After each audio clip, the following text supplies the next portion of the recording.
Welcome to the Voice of Retail. I'm your host, Michael LeBlanc. This podcast is brought to you in conjunction with Retail Council of Canada. Jess Sidlowski grew up with the Peavey Mart brand from the storefront to the executive level.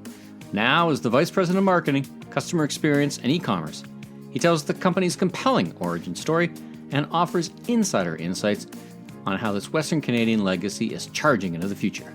On this episode of The Voice of Retail, Jest and I talk about the role that Peavey Mart plays as a community staple to farmers, urban and rural, across the country. We break down the challenges and opportunities that the pandemic has brought to Peavey Mart and dive into the company's marketing strategy in the face of the great acceleration. Jess talks about the brand's devotion to fostering community across customers and stores and how that translates into meaningful storytelling. This isn't like some other retailers that can go, paper flyers are a thing of the past. For us, it's not. We have to take a very cautious approach and ask and listen to our consumer in each segment and ask them what they want. And time again, an overwhelming majority of the Peavey Mart customer has said that they still prefer the paper flyer. Let's listen in now. Jess, welcome to the Voice of Retail podcast. How are you doing this morning? I'm good. Thank you very much for having me. Well, it's, as we were saying off mic together, it's a real treat. You feel like I know you. We've conversed many times back and forth on whether it's email or LinkedIn. It's great to hear your voice and looking forward to getting to know you better and chatting about Peavey. Yeah, thanks so much. I'm super happy to be here with you today. Well, it's great. And what a story, what a career you've had and what a story Peavey has. So let's just jump right in. Tell us a bit about your background.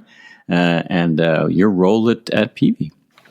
Yeah, I guess you could say that I grew up with Peavey. I started my Peavey career back in high school as a part-time clerk. And I'm not sure then if you asked me, I could imagine that I would be where I am today. But really, the journey has been incredible. So I started in retail operations, and I could say that that's my first passion in retail is the operations side. And I worked in stores, grew up in stores, and then got to manage my own store in Lacombe, Alberta. From there, I got to go to southern Saskatchewan and Manitoba, where I became interim district manager, test the waters a little bit. It wasn't long after that they brought me into home office to start the first training and development department, customer experience department, and then today, the vice president of marketing, e-commerce, and customer experience. So quite a journey. I've learned a lot along the way. And quite a big remit. I mean, the combination, I'm hearing of it more often, putting together those things you describe, right? The marketing piece, the e-commerce piece, customer experience. That's a big remit. And let's tell the folks who may not be as familiar with Peavey. I often find even if people are familiar with a retailer, they don't know its full scope and scale. So give me a bit of the origin story.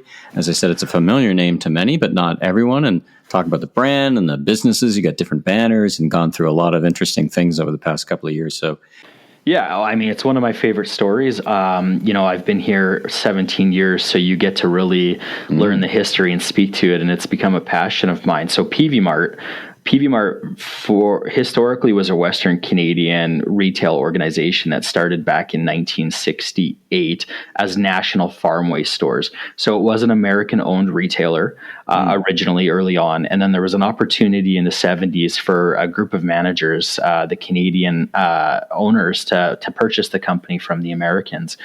They did that. They renamed the company Peavey Mart, and it has existed as a Western Canadian legacy ever since. So do you know was Peavey one of the founders? What's the origin of that name? You know, there's a lot of history on the Peavey name, and it specifically reaches out to Minnesota, where the company had come from. And I think it was one of those things at the time where Mart in retail was taking a hold. We had Kmart and things like that. And so they utilized the name Peavey, threw the Mart behind it, and that's how people have known us ever since. So the name is great. There's a lot of history there. Actually, if you go downtown Minneapolis, there's the Peavey Square, and that had some connections to our company's history early on. The company, the Peavey Company, has existed since the late 1800s, and in the United States, in the northern states, there's still grain elevators and grain carts that have the Peavey logo on it. But that predates the retail side of the business, and it predates Peavey Mart as a retailer. So, the company had some modest growth from the late 60s on, and in 2016, one of the first major acquisitions for Peavey Industries, the parent company, was to purchase TSC stores out of Ontario. So your listeners in Ontario would be familiar with TSC stores, which had a remarkable similarity in history. They started in 1967. They were also originally Canadian owned. It was bizarre, as the companies operated on both sides of Canada. They were almost a mirror image of each other in the service provided and the products offered. Yeah, I have to say, I spent a bunch of years at Black & Decker, and you kind of get to know. And I remember being confused. I'm like, are these guys the same company? Because just interesting, right? One Western, one Eastern Canada just kind of grew up the same way, servicing a very similar client and very similar. It was a quite interesting story. And I mean, I think even prior to the acquisition, the companies worked very close with each other and shared ideas and concepts, because we were to Western Canada what TSC stores was to Ontario. Yeah. So you could share learnings. You didn't compete with each other. In fact, you probably had a lot of a lot of similar relationships with similar vendors, complementary. I could see how the two would come together kind of organically, for sure. Yeah, there was the great synergies, and then the opportunity came up for Doug Anderson and Peavey Industries to make that acquisition. And fast forward to today, that is now Peavey Mart Ontario. And so I'll talk about that a bit later, because there's some obvious reasons on why a retailer would want to nationalize its brand. Yeah. But prior to nationalizing Peavey Mart, in 2013, I hope I got that date right. There's so much going on. I am calling on you, not as a marketer, as a retail historian here. So I don't think that's one of those things in your job title. Well, we'll see if I pass. My president will be sure to tell me otherwise if I didn't. We opened Main Street Hardwares in the province of Alberta, and Main Street Hardwares were your small town footprint store meant to serve your everyday hardware. But they were able to open 3 locations, pilot test models that have been extremely successful in Alberta. And they were able to get the Peavey Mart pricing, the product selection, the great service with a different banner, different name, and different square footage. That's a very fun channel of Peavey Industries. And then more recently, 2020, a week before the pandemic was declared globally, we had acquired Ace Canada from Lowe's. And that, is a great story. And that story is still being curated and being told. But we have those 3 retailer banners: Peavey Mart, Ace Canada, Main Street Hardware, and previously TSC stores in Ontario. So if you added them all up, your origin started in the West, kind of stretched across the nation. How many stores amongst the banners do you guys operate? And are you in most provinces now between all the different banners? Talk a little bit about that. Yeah, we're right across Canada now, coast to coast to coast. So we can be found on Vancouver Island, up in the Yukon, all the way over to the Maritimes, the province of Quebec. So we're all across Canada. The combined total of Peavey Mart, Main Street, and Ace Canada, bannered and non-bannered, we're looking at 200 plus locations. And when you consider, prior to the acquisition of TSC in 2016, that was closer to 30 some locations. So it's tremendous growth in the last decade, something we're very proud of.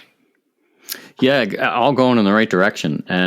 Very interesting. Well, let's talk about more recent times, this COVID era stuff. Now, I think many of your banners, I think most would have been able to remain open, declared essential most of the time in most of the provinces. So you've got a really good, handle on the COVID era, kind of upfront and personal, so to speak. And, I think what we're all trying to figure out, I'd imagine you guys would be as well, is what COVID era has brought in terms of changes that are just temporary, people adjusting to weird circumstances, versus things that have changed permanently. And I'm curious about how you're thinking about that, not so much heading into the holiday, because that's probably done, but as you think about 2022 and beyond, and how it's affecting your marketing and messaging and programming, how are you starting to think about that? Yeah, that's boy, is that an incredible question. And I'm sure we could talk about that for hours. But as every other retailer knows, and every listener to your podcast, COVID was a rapid accelerator in many ways. We were fortunate, I guess you could say that, to be declared essential by all of the governments in the provinces that we were in. And we were declared essential, and many in the public didn't realize this about us at the time, but we sell things like horse medications and supplements and things that farmers and agriculture relies on for their animals, for their livestock. So that had to be something that they could get their hands on should they need to. I mean, those rules change province by province. We had to close off section of our stores just like other retailers. Some of our locations had to close temporarily. Couldn't sell toys in Manitoba, for example, leading up to last Christmas. So the rules were varied. But, we were able to stick with it and stay through it. And one of the first things that we did at the very start of the pandemic was kind of took a step back and said, well, how is this going to look for us? And I don't think anybody guessed right. We all had thoughts on what COVID would look like. And I think we continue to have those thoughts. And what COVID has proven to us is that you got to have at least 10 thoughts, because any given day, you're going to have to change your messaging and your initiatives on demand. But the very first things we did was we decided that we were going to lead with authentic and transparent messaging to our customers, but none of, I'd call it corporate jargon. We didn't really use scripted messages or responses. We spoke from our heart. We told the customer, we might not get this right. This is what we're doing. This is why we're doing it.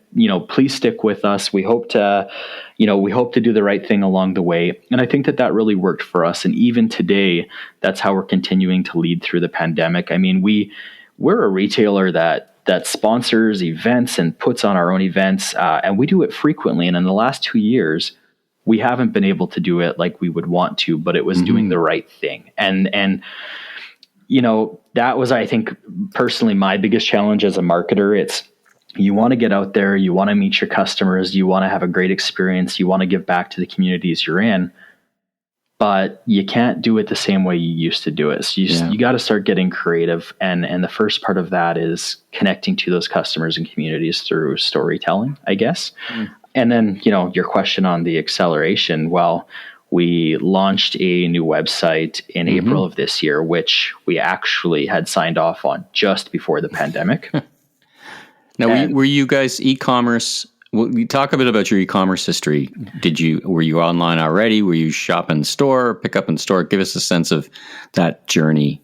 Peavey Mart historically wasn't really strong as an online retailer prior to the acquisition of TSC stores, and TSC stores had started that quite a bit more in advance. They already had a decade of e-commerce learnings in their operations. So when the companies merged, we had a Peavey Mart and a TSC stores website, but really it was the same website offering the same experience, just with different channels, because of course we had two different brands and supply chains. But they knew what they were doing with e-commerce, and we were able to take those learnings, put it over to Peavey Mart very quickly, grow that business very rapidly. And then the accelerant came with COVID, where now we were getting all kinds of new customers that were going, wow, this brand was built for this pandemic. And I don't mean that in the taking advantage of it way, just the way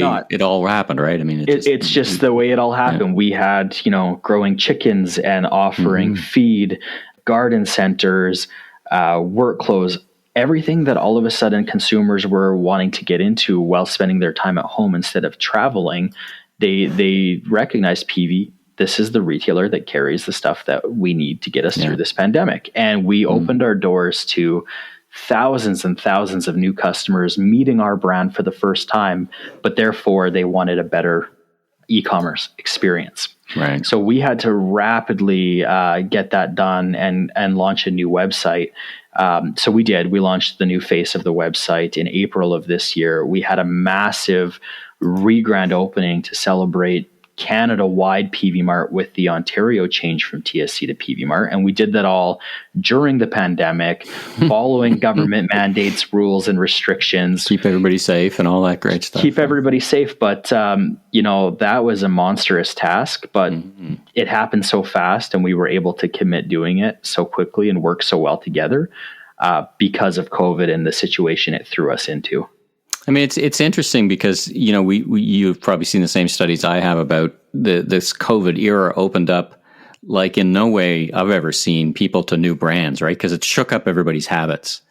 Some brands were the beneficiary of those changes. I mean, I guess if you had to plan a brand transition, ironically, it turned out to be a pretty good time to do it because everybody was just open to something new, right? There was a level of openness across Canada, specifically on retailers, and a lot of retailers got to be very creative in their COVID response and how they were going to commit to customers and get through the pandemic. And we're still dealing with that today.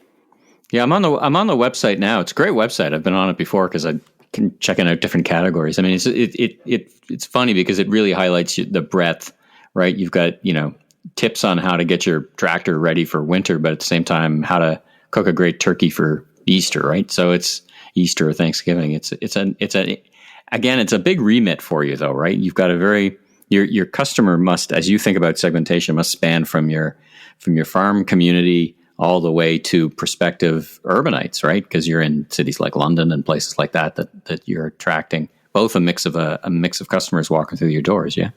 Yeah, I mean, traditionally our customer is that rural farm customer, and that is what built our brand, and we're very proud of that, and we're proud to call ourselves a farm store. Now, prior to COVID, in certain pockets around the country, there was these new urban farming communities, I would call it, that allowed backyard chickens and allowed beekeeping. And we jumped into that as quick as possible, knowing our consumer wanted a retail option, but also because it speaks to our brand. So we were able to capture that prior to COVID, but really dress it up and drive it home during COVID. And part of that, you alluded to it several times here, was the Connected to the Land initiative. And that was an initiative that was actually reborn in the pandemic, which provides a hard magazine, blog articles, videos, walkthroughs, DIY guides. We've partnered with Canadian bloggers and educators from coast to coast. We actually even have our own podcast, so we're not going to try to compete with you or anything. But the concept there was to get Canadians the information they were looking for to make an informed decision on these new hobbies and experiences. Yeah, it's really a robust marketing, and I'd encourage anybody who's, whether you're familiar or not, I mean, what jumps out at me, you look at your homepage and just even how you're naming conventions for your categories, right? You call it homesteading. And just the images you choose. I mean, it's really, to me, a clear idea of who you are and very clear about who you can be and what to expect. Yet it still leaves a bit of latitude for exploration. So it's pretty fun, actually. So congratulations on that. Let's delve into the marketing mix a little bit. So we've talked about e-commerce. You still, many retailers in your category would have flyer programs, and you've already just talked about a podcast and these different kind of ways. How are you thinking about the marketing mix today? Of course, the use of social media, for example, is accelerated as well. And how do you think about this marketing mix as you plan forward? Or, is the flyer still a big part in your mind of what will make you successful? And take me through that for a little bit.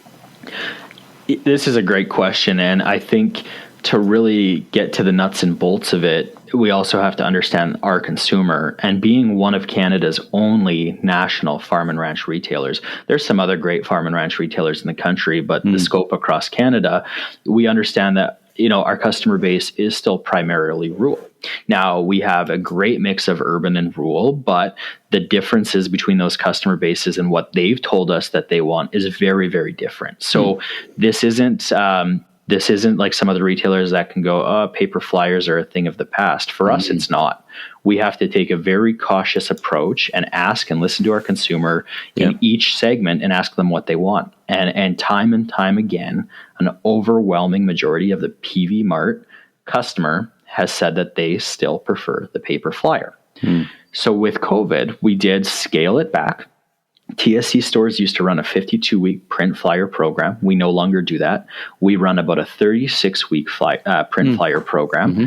And then we have the remaining weeks as a digital flyer. So we have. If I added up the number, just a tactical question, but if I added up the number of pages, are you down, up, or sideways because you've got less flyers? But did you kind of enhance some of the? That's a great flyer. Yeah. So how's the page count? Is it about the same? No, that's a great call out. The page count has went down. Mm-hmm. So why we did that is we knew that the consumers still wanted a paper flyer, but we were able to take that paper flyer and add digital pages to it. So if you're getting that flyer in the mail, it's going to give you your bread and butter products that people are looking for that we've done our market research on. But on our website or on any of the major flyer apps, you will see additional digital pages. And often those are built in relationship with the vendors that we have. So we kind of have this always on marketing approach, giving consumers what they're looking for wherever they're looking for it. You know, it's interesting because from my other podcast, The Food Professor, we have the opportunity to talk to farmers. And one thing you realize really quickly is farming is a very sophisticated, technologically oriented business, right? To be a modern farmer. So I guess that kind of imbues you with let's put that flyer on the kitchen table. I still love it, by the way, to kind of flip through the flyer, but at the same time gives you a bit of latitude to extend beyond the flyer and beyond into other media. So let's talk about that other media. I mean, the hottest thing today for many retailers has been kind of figuring out how consumers shop and browse, if we could differentiate browsing and learn and discover and all those things. And social media is a big component, right? Whether it's Facebook, Instagram, or even TikTok. How are you looking at social media and folding that into your marketing mix? Well, I just got to, first of all, say that I love social media. I love what it can do for business. I think it's often underutilized or misunderstood. Peavey Mart has been on social media really since social media has been a thing for business. And while and our engagement through those channels has always been extremely high, punching above our weight. So we had a good recipe, though. We don't lead social media with sales tactics. We do that through digital, we do that through Google, we do that with our online flyer and everywhere else imaginable. But social media, we wanted to ensure that we were continuing to tell that story, that brand authentic voice, those connected to the land blog posts, and really attract consumers by sharing stories and storytelling versus constantly throwing sales in their face. I think it worked really well for us. So Peavey is on all your social medias, your LinkedIn, your Twitter, Facebook, Instagram. And then last year we actually, I'm getting things mixed up because of COVID. It was this year. We launched. It's been a weird 18 months. It's been weird. I don't know how any of us keep it straight these days. After we re-listen to this podcast, I'm confident that I've got several things mixed up. But we did launch TikTok, and we thought, here's an opportunity again, how we're trying to attract consumers differently, how we're trying to attract the younger consumer to the Peavey Mart brand. We weren't going to run that page. Instead, we have a contest every 6 months for a person with the Peavey Mart lifestyle to apply to be our TikTok brand voice. And so twice now we've picked a new personality to run that page. Isn't that interesting? That's very clever. I mean, it's very savvy because you hit those words that I often talk about, and that's storytelling, right? Social media is storytelling versus a tactical performance-based marketing tool. I think there's there's roles for all of that, but I think some of like TikTok isn't, one day these all get monetized in some way, shape, or form. They turn into a mall, some of them more than others, but that's ability to do storytelling. It's very savvy. That's a very innovative approach. Well, listen, Michael, nobody wants to see me recording myself talk about a Peavey Mart flyer on TikTok. I assure you of that. And we got really great engagement from this younger demographic who lived the lifestyle. So we actually, our first TikTok personality, one of her videos went viral, and it had over 1 million views on it just by simply showing her lifestyle.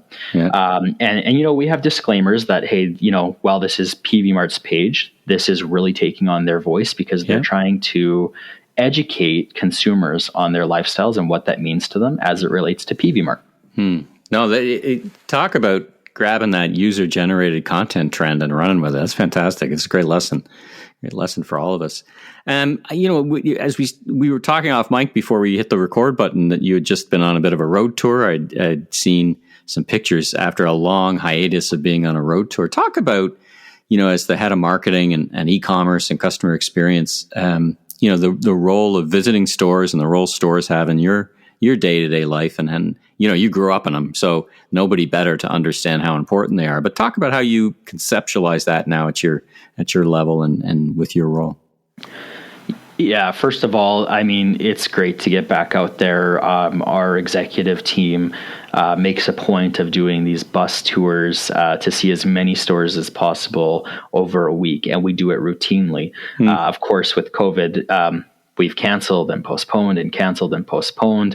We want to make sure we're doing what's right as well, and not doing it when the time isn't right. But we had an opportunity recently to get out there, and this one was in Ontario, and we visited 20-some stores in a matter of 5 days. But what it does is it allows us to talk to as many staff as possible. We don't go into those stores with preconceived notions or determinations. We go into those stores to listen to our employees. And I think, you said it, I grew up with Peavey. Right. That was something that is always admired by retail staff. When you're getting in there, talking to them, finding out what drives their engagement, what they believe is wrong with the organization or could be improved, or what's working really well in their market. Now, for me as a marketer, that opens up so many doors because, with the Ontario brand change, there's pockets and regions for us that the customer and the demographic is so very different, and we learn from our stores. So for me, it's a purpose of learning. It's a purpose of engagement. And also we want to try to do our best to boost some morale and have a lot of fun with the stores on those visits as well. And that would be your advice. I mean, you're a bit of a unicorn in that you grew up in the stores and now you're the head of marketing, but many people who are leading marketing didn't have that kind of pedigree, so to speak. So what would be your one piece of advice to them as they visit stores? Those, marketers who didn't grow up in the store, they grew up in different parts of the business. What's the one thing they got to nail if they really want to take advantage of what you're describing? Transparency. I mean, it's I think my theme throughout this whole conversation is, the same way we speak to our customer and are very transparent and talk with our heart, and we don't script things and we don't use PR agencies. When you're talking to somebody, you're talking to somebody real. The same goes for the stores, to use transparency and just listen. I mean, it hurts a marketer's ego when you're told that something is not as good as you thought it was. And so, I often go, and when I talk to the employees, I don't preface it with who I am in the organization. I say, hey, what do you think about this? Yeah. And often I get whoever thought of that idea, I tell you, I get taken aback just a little bit on some of the comments I get, but full frank. Yeah. They're very valuable. And I think that's how we have to do it. We just have to be transparent and listen to what the frontline employees are telling us, because they're the ones that speak to the customers every day. They know well before I do what's working and what's not and what could be improved. And I think that's my mandate, is listen as much as possible and react to what we're hearing. Well, so much has gone on in the past 36, 48 months or even longer. But what is the future for Peavey, for you, and what's on the roadmap for the future? I mean, as you said, you just did a brand transition in the middle of COVID. That's pretty freshly laid out. But as you think about 22 and 23 and 24, what's on the agenda as a brand and on your desk? Yeah, our CEO, Doug Anderson, and COO, Dave Simmons, very ambitious gentlemen, let's just put it that way. And growth is on our radar. Doug has always been very clear to the company, though, that we don't grow for the sake of growing. We grow with intention. We grow with opportunity. So we will be opening more Peavey Mart locations. You can expect that. And hopefully across Canada. The ACE Canada division is looking to rapidly grow that division. So you can expect a lot more ACE stores coming on board as well. We're going to grow, and we're going to try to crawl across Canada and get more customers along the way and take more market share. I mean, that's the purpose of any retailer, I think. And for me as a marketer, with that comes great challenges. I mean, we still have that brand story to tell in Ontario, whether or not we believe that, a province of so many million people knows who we are. The reality is that not everybody does. So we have to continue fighting that brand voice to ensure that the people, the fine folks in Ontario, know exactly who we are, what we stand for, how you're different, how we're different, and keep trying to get that market share. So that's going to be a big priority for 2022 is solidifying that brand story across Canada, how we attract consumers in a post-pandemic world. I should knock on wood probably by saying something like that, mind you. We've used the word post-pandemic many times in the last 2 years. Yeah. It's just not going away. Sometimes a little too prematurely for all of us. But I think we can see the end zone. The goalposts keep moving a little bit. But, I'm not sure the supply chain challenges will be out of our way for a couple of years. But I think there'll be some knock-on effects for sure, yeah. Yeah, I'm so glad that we're talking about marketing here today because supply chain. What a mess! What a mess! And my heart goes out to anyone in the country in supply chain because we all know how much of a challenge that's been through COVID. Yeah, we're looking to grow. We're looking to grow organically. The right way. I mean, this week we opened a new store in Brooks, Alberta. We're opening our new store in Prince Albert, Saskatchewan. We're building a flagship store right now in Red Deer, Alberta. That should be open by May of next year. Building a new store up in Peace River, Alberta. Expansion in Vegreville underway. An expansion in Camrose underway. We're looking at some locations in central Canada, perhaps, to expand to. We're very excited about the opportunity to grow into more places across Canada. Well, talk about a growth story, a story that great retailer in Canada, a story that needs and should be told, and everybody should be aware of. It's a great story. So thanks for joining me on the podcast to share your view, your glimpse of it, growing up with the brand and now taking it to new heights. Congratulations on your success, and looking forward to seeing great things in the years to come. So, Jess, thanks again for joining me on the podcast. I had a blast talking to you today, and it's one of my passions here, and I really appreciate the invite, and thank you so much for helping showcase our brand. Thanks for tuning in to today's episode of The Voice of Retail. Be sure and follow the podcast on Apple, Spotify, or wherever you enjoy podcasts so you don't miss out on the latest episodes, industry news, and insights. If you enjoyed this episode, please consider leaving a rating review, as it really helps us grow so that we continue to get amazing guests onto the show. I'm your host, Michael LeBlanc, president of LeBlanc Company Inc. And if you're looking for more content or want to chat, follow me on LinkedIn or visit my website at meleblanc.co. Until next time, stay safe, have a great week.